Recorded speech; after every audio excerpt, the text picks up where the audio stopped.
Bonjour messieurs, dames. Alors ici Tariq pour SEO Autorépondeur et nous allons voir aujourd'hui la segmentation des formulaires, des réponses. Alors c'est la segmentation des réponses apportées à un formulaire. En fonction des réponses à un formulaire, vous allez voir qu'on peut segmenter les listes. C'est ce que nous allons voir dans cette vidéo. Alors pour notre démonstration, nous allons prendre un exemple. Nous allons prendre l'exemple d'un site où nous allons donner un cours internet sur comment créer un site facilement. Alors, notez que sur cette page, il y a un formulaire d'inscription, n'est-ce pas, qui va inscrire dans une liste, d'accord? À cette liste-là, je vais à un moment ou à un autre envoyer un formulaire. Voici l'exercice que les personnes vont recevoir. Dans cet exercice, je demande quelques renseignements avant de poser les questions concernant l'exercice. Vous le voyez ici, nous sommes en présence de 5 questions que j'ai prévues. J'aimerais naturellement faire une réponse différente aux personnes qui ont répondu tout juste par rapport aux personnes qui auraient fait au moins une erreur. On peut imaginer par exemple d'offrir un cadeau à ceux qui répondront tout juste et qui auront 20 sur 20 sur cet exercice. Donc là, j'ai la nécessité pour moi de scinder, si vous voulez, les réponses en deux parties, ceux qui ont répondu tout juste et ceux qui ont fait au moins une erreur. C'est bien là qu'on va segmenter. Je vous rappelle que cette liste de personnes, ici le prénom et l'email que la personne va indiquer, c'est une personne qui est déjà inscrite dans la liste principale, donc j'ai déjà son adresse et son prénom. Là, je le lui redemande justement pour être sûr que ce ne soit pas quelqu'un qui soit arrivé sur cette page par hasard. Je pourrais ainsi faire vérifier les différentes listes, mais il faut savoir que sur la page d'accueil de ce site qui propose une formation par email, on va inscrire les personnes dans une liste. Alors que lorsque nous leur enverrons le premier exercice, vous voyez, dans le cadre de cette formation-là, nous allons inscrire ces personnes-là, qui sont déjà inscrites donc dans une liste, nous allons les inscrire dans une autre liste déjà. Ce sera la liste de ceux qui ont répondu au formulaire. Ensuite, nous allons segmenter cette liste-là en deux listes distinctes, l'une qui contiendra les réponses justes et l'autre qui contiendra des réponses avec au moins une réponse fausse. Nous allons préparer pour cela différentes choses. Nous allons préparer des pages internet, nous allons préparer des emails. Pour les pages internet, voyons un peu de plus près à quoi cela va ressembler. Je vais notamment préparer une page dans laquelle, si la personne est déjà inscrite, déjà inscrite dans cette liste, c'est-à-dire qu'elle a déjà rempli ce formulaire de questions, à ce moment-là, je vais lui préparer une page formulaire déjà remplie, avec un retour ici pour revenir au questionnaire. Toujours parmi les pages transactionnelles, je vais préparer aussi une page internet. Nous allons l'envoyer sur cette page-là. Merci d'avoir répondu au questionnaire. Vous allez recevoir les résultats dans quelques instants. Donc il y a vraiment ces deux pages internet à préparer, qui sont donc la page où la personne est inscrite. Alors attendez, on va la rouvrir. Voilà. Donc il faut préparer ces deux pages internet. La page où si la personne a déjà répondu au formulaire qu'elle a oublié, donc là il semble que vous ayez déjà répondu aux questions, et la deuxième page dans laquelle nous allons remercier la personne d'avoir répondu au formulaire et nous allons lui envoyer un email. Avant d'aller plus loin, voyons maintenant comment le processus va fonctionner. Alors voilà, donc une formation web a été mise en place, une formation web qui délivre une formation donc par email, et dans le courant de cette formation, nous allons à un moment proposer un exercice. Cet exercice qui sera donc sous la forme d'un formulaire avec des questions posées. Nous allons poser 5 questions à l'issue du chapitre 1 de la formation pour permettre aux gens qui suivent la formation de savoir s'ils sont capables, s'ils sont prêts à attaquer le chapitre 2. Donc cet exercice pour clôturer le chapitre 1 se constituera de 5 questions basiques qui permettront aux internautes de s'auto-évaluer. Donc, qui dit formulaire dit inscription sur une liste. Donc nous allons inscrire sur une liste 1 les résultats. Et bien sûr, nous allons envoyer pour cette liste un email de confirmation en expliquant que nous enverrons demain les résultats. Entre les deux maintenant, comment est-ce que nous allons réaliser tout ça? Eh bien, c'est grâce à la fameuse segmentation par réponse au formulaire, dans laquelle nous allons considérer 2 types de réponses. Soit tout le monde, soit la personne qui a rempli le formulaire et répondu aux 5 questions a tout juste, c'est-à-dire toutes les réponses sont bonnes. À ce moment-là, on va l'inscrire dans une liste 2 qui sera, il recevra donc un mail à J+1 le lendemain, dans lequel, bien sûr, nous lui dirons bravo et nous lui donnerons un cadeau parce qu'il a répondu tout juste. D'un autre côté, s'il y a une seule réponse fausse dans le formulaire, à ce moment-là, nous allons segmenter la liste sur une 3e liste où là, ils recevront à J+1 le mail qui est faux. Une fois tout cela fait, nous pouvons bien entendu, à l'issue de l'exercice, reprendre les cours sur la séquence de mails en cours. Donc vous voyez que pour réaliser notre segmentation, nous aurons 3 listes en simple opt-in, bien naturellement. La liste 1, la liste 2 et la liste 3 n'ont pas besoin d'être des listes en double opt-in, puisque je vous rappelle que toutes ces listes-là sont issues quand même de la liste principale de la formation web qui, elle, est un double opt-in. Donc à partir de là, nous connaissons l'email de la personne. Cette personne va redevoir donner son email pour s'inscrire dans la liste 1 sur le formulaire, mais là, il n'est pas nécessaire de faire du double opt-in. Enfin, sachez que dans les listes 2 et 3, c'est-à-dire les listes qui sont vraiment les listes de la segmentation, il n'y aura pas d'envoi d'email de confirmation d'inscription à la liste. Ils recevront juste un email automatique à J+1, vous allez voir plus tard pourquoi, le mail concerné par le résultat. S'ils ont tout juste, ce sera le mail, le mail juste, et s'ils ont au moins une erreur dans la réponse aux questions, eh bien, ils recevront le mail faux. Ensuite, la reprise des cours. Voici donc le processus. Nous allons commencer par nous connecter à notre répondeur. On va aller sur un récapitulatif global pour voir les listes. D'accord? Ou alors même gérer les listes ici, ce qu'on vient même. Et alors, je vous explique les listes dont nous allons parler. Nous avons alors une liste principale qui sera la liste 1A. C'est la liste qui va inscrire les personnes sur la formation. D'accord? C'est, si vous voulez, par rapport à ce qu'on a dit tout à l'heure, c'est la liste qui va inscrire au niveau de la formation web. Formation web, nous avons mis un formulaire que je vous ai montré tout à l'heure, dans laquelle les gens vont s'inscrire pour recevoir la formation en séquence de mail.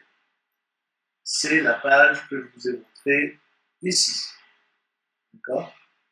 À partir de là, à un moment, nous allons leur poser la question de l'exercice à l'issue du chapitre. Donc là, nous en sommes ici au formulaire web, qui va donc inscrire sur une autre liste. Oui, forcément, puisque c'est un autre formulaire, autre liste. Et cette liste d'inscription sera la liste 1AEX1, exercice 1, WNI, qui est un code pour cette formation. D'accord? Ça, c'est l'équivalent de la liste 1. Enfin, la segmentation va nous permettre d'abonner les gens à une liste qui leur enverra soit le mail juste, soit le mail faux. Il y aura donc deux listes. Ces deux listes, c'est ici, la 1AA réponse fausse et la 1AA réponse juste. D'accord? Alors, voyons maintenant comment configurer un peu ces quatre listes, puisque nous en avons une principale pour inscrire à la formation, la liste liée à la question, au formulaire d'exercice, ensuite les réponses fausses, les réponses justes. Voyons maintenant comment configurer ces listes. Alors la première liste n'a rien de spécial, hein, c'est une liste en double opt-in naturellement, dans laquelle eh bien, les gens qui sont intéressés par recevoir cette formation vont laisser l'adresse email, le nom, et c'est une liste bien entendu en double opt-in. Je vous passe les mails transactionnels, les mails de l'étape 1 et de l'étape 2, puisqu'on est en double opt-in. Ce n'est pas le plus important pour nous, le plus intéressant. Le plus intéressant, c'est que se passe-t-il à partir du moment où les gens qui sont inscrits et qui reçoivent la séquence de mails, à un moment, à l'issue du chapitre 1, en fait, nous allons envoyer l'exercice. C'est là que ça devient intéressant, puisque cet exercice que nous avons envoyé ici, hein, avec les 5 questions, correspond donc à cette liste-là, la liste EX. C'est cette liste que nous allons regarder un peu plus en détail. Alors, vous le voyez, cette liste est en simple opt-in, d'accord? Et comme elle est en simple opt-in, je n'ai qu'une seule étape à remplir ici. Nous allons regarder de près. Alors, on renvoie s'il est déjà inscrit. Alors, c'est là où, justement, je vous avais dit, nous allons créer une page, justement, s'il est déjà inscrit dans la liste, ça veut dire s'il a déjà répondu, il a oublié à l'exercice. À ce moment-là, on va le renvoyer sur la page de l'exercice.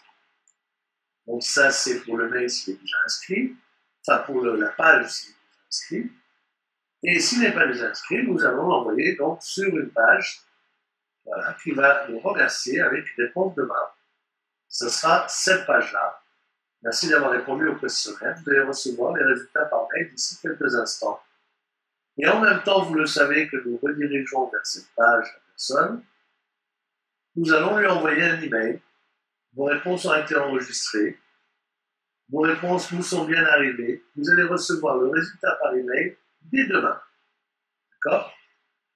Donc à partir de là, la personne attend sa réponse demain dans le mail. Nous allons enregistrer cela. Donc vous voyez que ça c'est pour l'exercice. Enfin, maintenant, pour les réponses justes et les réponses fausses, ce sont des listes, je vous rappelle, qui sont issues de la segmentation. Donc ce sont des listes qui vont se créer automatiquement. Enfin, je veux dire, qui vont se remplir automatiquement. Et il n'y aura pas d'envoi d'email de confirmation. Donc à partir de là, ces listes peuvent être vides. Regardez bien, regardez par exemple la liste des réponses fausses. Alors je vous rappelle que c'est une liste segmentation à l'aide des formulaires et toujours en simple opt-in. Par contre, dans l'étape 1 de ce que nous avons à faire, vous le voyez, il n'y a absolument rien de configuré. Il n'est pas nécessaire de configurer quoi que ce soit, ni sur cette liste réponse fausse, ni sur cette liste réponse juste qui est là, pareil, en simple opt-in, avec absolument rien de configuré pour cette liste. Nous n'avons pas besoin en fait de configurer quoi que ce soit. Alors maintenant, il ne nous reste plus qu'à parler du processus intermédiaire qui est effectivement le processus de la segmentation en lui-même. Alors pour ce faire, nous partons du postulat que soit c'est tout juste, liste 2, soit il y a au moins une erreur. À ce moment-là, c'est la liste 3. Alors, avant d'aller plus loin, je vais quand même vous donner des réponses. Si la personne a tout juste, il devra donner les réponses suivantes. Les navigateurs sont typiques à la marque Apple, c'est Safari. Un site collaboratif fait-il du e-commerce? C'est faux. Compte tenu d'une page web, quel est l'intrus dans cette liste? C'est le serveur. Sélectionnez là où les adresses IP appartenant au nom de domaine ping.com. Bonne réponse est ici. Et pour le savoir, vous avez deux moyens de le faire. C'est la question 5. Soit vous faites une recherche Google en demandant quelle est l'adresse IP de ping.com. Parmi les réponses, vous allez trouver cette adresse IP. Ou alors, pour ceux qui connaissent un peu, qui connaissent bien, on va dire Windows, vous avez aussi la possibilité de faire une commande ping qui pourra vous donner également la réponse. Ce qui veut dire que là, pour la question Q1, Q2, Q3 et Q4, vous avez coché ici les réponses justes.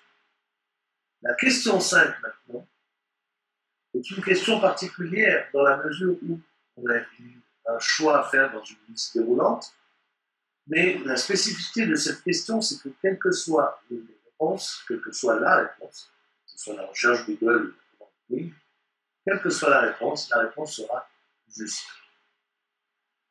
Alors, à partir de là, maintenant, nous savons quelles sont les bonnes réponses, nous allons pouvoir procéder à notre segmentation.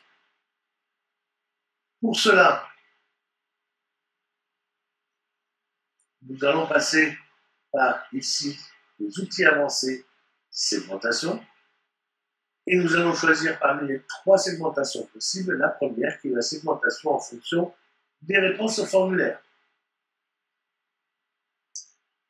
Alors, nous allons pouvoir créer une nouvelle règle de segmentation pour quelle liste? Alors attention, c'est là que c'est la liste d'exercices. Voilà. Et nous cliquons sur suivant. Alors, et c'est là que vous avez eh bien, les choix à faire. Le premier choix le plus simple pour nous sera de donner les bonnes réponses, à savoir si le champ personnalisé 1, qui est le navigateur typique à la marque Apple, c'est Safari. Le champ 2, un site collaboratif et type de e-commerce, c'est faux. Le champ 3, n'oubliez pas de cocher les champs en même temps que vous mettez en place vos critères. Le champ sélectionné 3, c'est-à-dire qu'est-ce qui ne fait pas partie d'un contenu d'une page web, c'est le serveur. Le champ personnalisé 4, on a dit, c'est la première adresse IP. Et enfin, le champ 5, qui, quelle que soit la réponse, est une réponse bonne. Donc du coup, ce champ 5, nous n'avons pas besoin du tout de le prendre en compte. Donc si les 4 premières questions ont ces réponses-là, contiennent ces réponses-là, alors ça veut dire qu'il a tout juste. Et à ce moment-là, si les conditions sont réunies, nous allons inscrire l'abonné dans la liste réponse juste. Alors je ne vais pas cliquer sur créer cette règle puisque cette règle est déjà faite. Voici les règles. Alors vous allez voir que nous allons ouvrir un peu toutes ces règles puisqu'il y en a.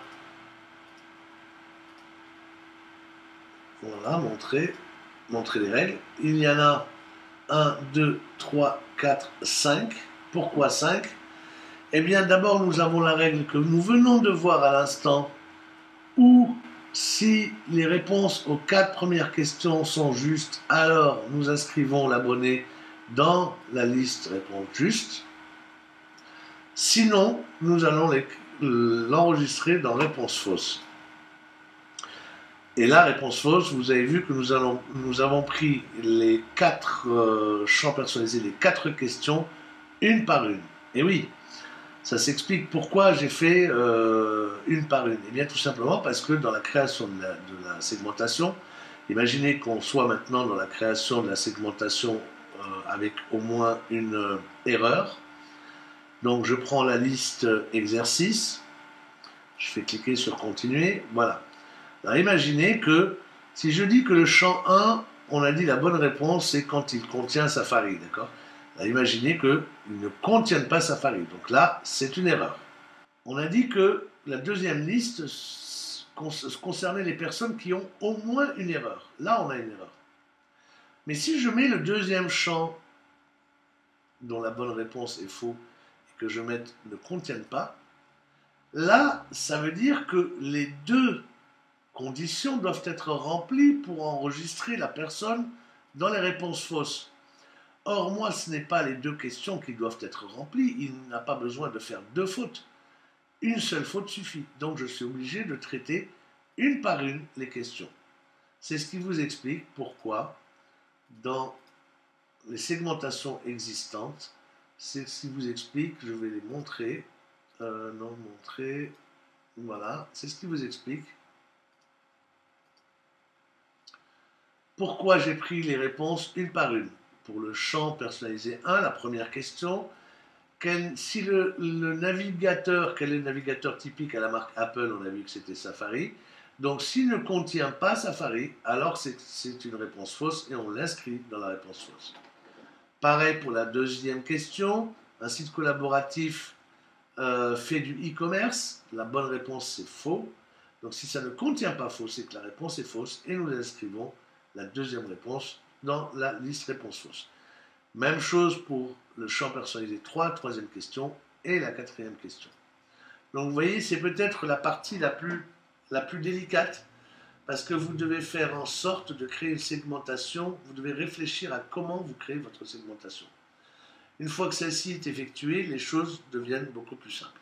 Ensuite, il y a naturellement les résultats. Les résultats qui sont envoyés. Vous savez, ici, nous avons vu ici comment faire cette segmentation. Maintenant, les emails, eh bien, à partir du moment où nous avons enregistré sur une liste, eh bien, nous pouvons créer des séquences d'emails automatiques. C'est ce que nous avons fait ici sur la gestion des emails. Nous allons consulter les emails.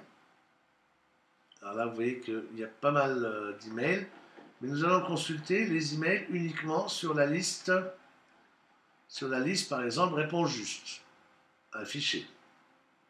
Voilà, la personne va recevoir d'une manière automatique, le lendemain, ce mail-là, exercice 1, bravo tout juste, qui fait partie de la liste réponse juste. Et donc, dans ce mail, on lui fait un cadeau, voilà, un badge 20 sur 20, bravo, vous avez répondu correctement à toutes les questions. Nous pouvons aller voir de la même manière, et ça va être intéressant de voir au niveau des réponses fausses, affichées. Donc pareil, il va recevoir un email avec quelques erreurs, mais je voudrais attirer votre attention sur ce mail-là. Voici donc le mail qu'il va recevoir. Bonjour prénom, bravo, vous avez presque bien répondu aux questions qui vous ont été posées. Quelques erreurs subsistent, voyons cela en détail. Je reprends donc la question 1. Quels navigateurs sont typiques à la marque Apple? La bonne réponse était Safari. Votre réponse, champ 1. Alors ça c'est intéressant parce que ça va me permettre justement de récupérer la valeur de la réponse de la personne. Je vais pouvoir lui donner la bonne réponse, lui donner la réponse que lui a donnée sur le formulaire. Il pourra ainsi comparer les deux réponses. Et oui, puisque ce sont des champs personnalisés. C'est la dernière chose que je voulais voir avec vous, c'est la création de ce fameux formulaire d'exercice. Alors, on utilise des champs personnalisés, vous l'aurez compris. Eh bien, allons les voir, formulaire HTML. Alors, l'accès au formulaire, c'est rien que je vous le montre. On va faire comme si on voulait créer de nouveau ce formulaire. Alors, je vais prendre une liste test. Faites pas attention à la liste, hein, je vais m'arrêter avant la fin. Toujours est-il, c'est que voilà ce que, par rapport à l'exercice, vous voyez qu'au début, je demande le nom, le prénom, l'email, la ville et le pays. Donc, on va y aller. Le nom, obligatoire. Le prénom, obligatoire. Qu'est-ce que j'ai demandé? La ville et le pays. Alors, la ville et le pays. Ça, ce sont des champs qui existent déjà, qui me sont proposés. Vous le voyez à côté, j'ai 16 champs personnalisés que je peux utiliser. Et pour chaque champ personnalisé, ça sera une question. Alors, si je dis par exemple champ personnalisé 1, réponse obligatoire, et que je m'arrête juste là hein, pour vous montrer après dans mon exercice j'ai 5 questions, j'ai donc coché 5 champs personnalisés. Je voudrais vous montrer uniquement sur un exemple, ce sera pareil pour les 4 autres. Donc je continue, et là le nom du champ, c'est là que je vais mettre donc la question, écrire la question.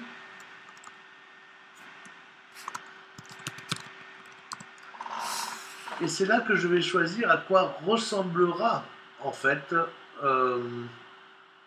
ma question.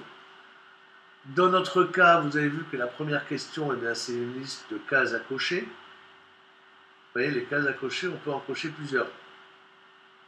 Alors que ce qu'on appelle les boutons radio en dessous, on peut en cocher qu'une seule. D'accord? Donc là, au-dessus, ce sont des cases à cocher. Donc c'est cette situation. Donc je clique dessus, je donne une ou deux valeurs, et ensuite il me suffit de donner des valeurs. Par exemple, si c'était la... non, là j'ai 5 valeurs, hein, puisque j'ai Firefox, Safari, Internet Explorer, Chrome, Opera, je n'ai plus qu'à les lister. Vous voyez, hein, Safari, la deuxième valeur, ça sera Chrome, etc. Dans le cadre de la deuxième question, où là, ce sont des boutons radio avec un seul choix possible, donc là, je serai plutôt ici, des boutons radio, où j'aurai, voilà, par exemple, valeur 1, valeur 2, vous voyez que dans l'exemple, on ne peut pas cocher plusieurs. Donc là, la valeur 1, ça sera vrai, par exemple, et la valeur 2, ça sera faux. Et là, on ne pourra pas cocher les deux comme ici, ce sera soit vrai, soit faux. C'est le cas donc dans la deuxième question. Ensuite, ce sont des cases à cocher. Et puis là, en dernier, vous voyez que c'est une question avec un menu déroulant. Alors le menu déroulant, il est là, une liste déroulante, où vous allez voir les valeurs 1 jusqu'à 10. Alors, bien sûr, les 10 valeurs n'apparaîtront pas, uniquement les valeurs que vous allez changer, hein, ici. Vous voyez, par exemple, là, j'ai dit Google, voilà, et puis ensuite, j'ai parlé du ping. Donc, si je remplis ici que 2 valeurs, il est évident que je n'aurai que 2 valeurs sur le résultat. Voilà, je pense que nous avons fait le tour de la question. Je vais récapituler donc ce schéma que je vous conseille de garder puisqu'il s'agit de notre algorithme de réflexion où là vous avez un schéma qui reprend tout ce que nous avons vu. Voilà, j'espère que cette formation, cette mini-formation vous a plu et je vous dis à bientôt pour une nouvelle vidéo de formation. À bientôt.